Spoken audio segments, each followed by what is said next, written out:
ยะถาวาริวหาปุราปริปุเรนติสาครังเอวะเมวะอิโตทินังเปตานังอุปกัปปติอิจิตังปฏิตังตุมหังคิปะเมวะสมิจจโตสัพเพปุเรนตุสังคปาจันโทปนะระโสยะถามณิโชติระโสยะถาสัพเพติโยวิวัจจันตุสัพพะโรโควินาศตุมาเตภวัตวันตรายโยสุขีทีขายุโกภวสัพพิติโยวิวัจจันตุสัพพะโรโควินาศตุมาเตภวัตวันตรายโยสุขีทีขา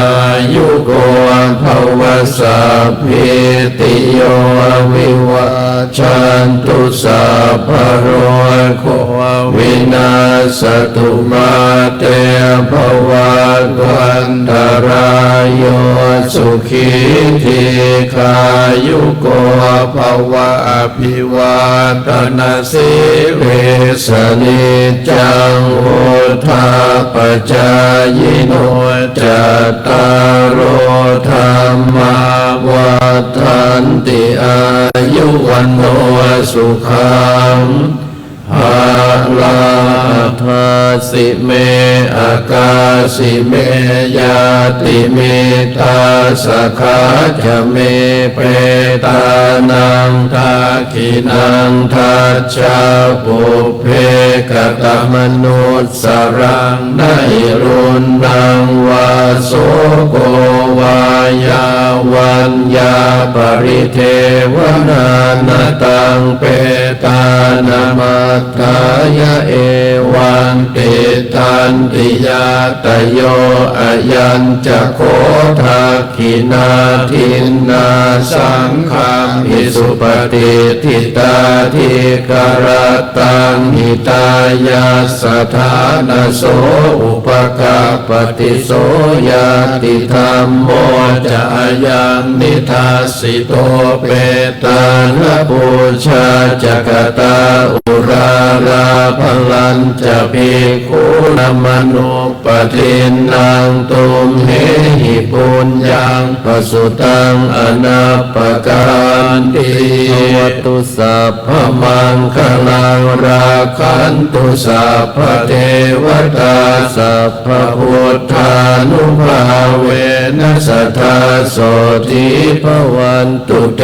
ภวตุสัพพมังคลังราคันตุสัพพเทวตาสัพพธรรมานุภาเวนัสทธาโสติภวันตุเต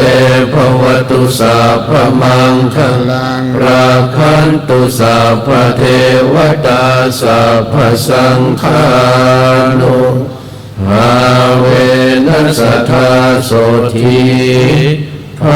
วันตุเตหังธรรมยังสาธุการังกะโรมะเสเอสาธุสาธุสาธุเพื่อให้การบำเพ็ญกุศลนั้นครบบุญกิริยาวัตถุ3ตามแบบที่พระเดชพระคุณหลวงปู่ได้สอนเอาไว้คือทานามัยศีลมัยและภาวนามัยในลำดับก่อนหน้านี้เราได้ทานเราได้กระทำแล้วศีลเราได้สมาทานแล้วขาดแต่การเจริญภาวนาจึงกราบขออาราธนาและเจริญพรเรียนเชิญอุบาสกอุบาสิกาทุกท่านได้เจริญจิตตภาวนาเป็นระยะเวลา97วินาทีเพื่อน้อมถวายแด่พระเดชพระคุณหลวงปู่พระพรหมมงคลสืบไปนะครับ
สมควรแก่กาลและเวลา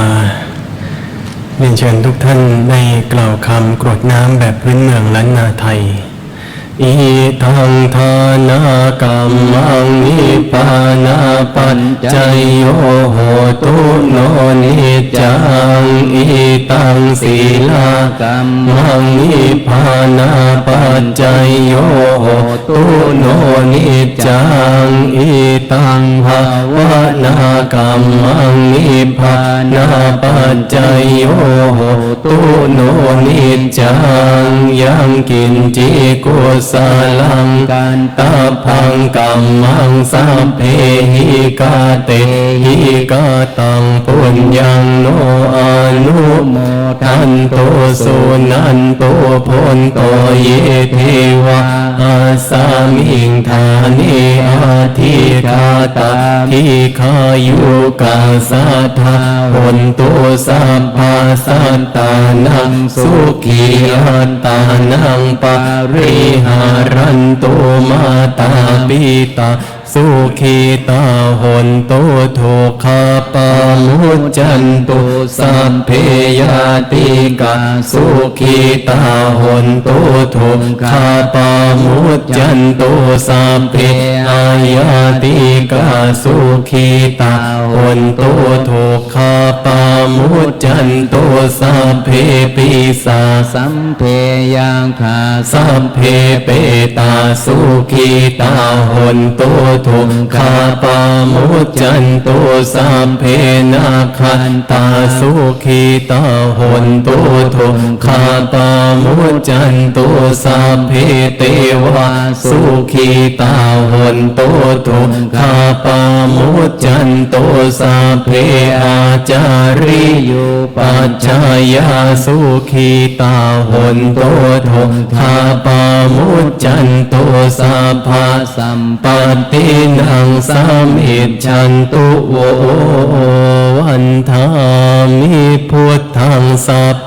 มิโทสังฆามาธามิพันเตวันธามิธัมมังสัพพังมิโทสังฆามาธามิพันเตวันธามิสังฆังสัพพังมิโทสังฆามาธามิพันเตวันธามิคุรูปัจจาอาจาริเยสัพพังมิโทสังฆามาธามิพันเตวันตามิกัมมัฏฐานังสัพพังมิโทสังฆามัฏฐามิพันเตวันตามิจารามิพันธาสีมายังสัพพังมิโทสังฆามัฏฐามิพันเตวันธามิเจติยังสัพพังสัมพันธานิสุปฏิทิตาสาริราธาตุมหาโพธิงพุทธารูปังสากาลังสัทธานาคาโลเกเทวะโลเกพระมะโลเกจัมพูทีเปลังกาทีเปสริราธาตุโยเกสาธาตุโยอาระหันตาธาตุโยเจติยังคันทะกุติงจตุราสีติสหัสเสธรรมขันเทสัพเพสังปาทะเจติยังอะหังวันตามิสัพพะโส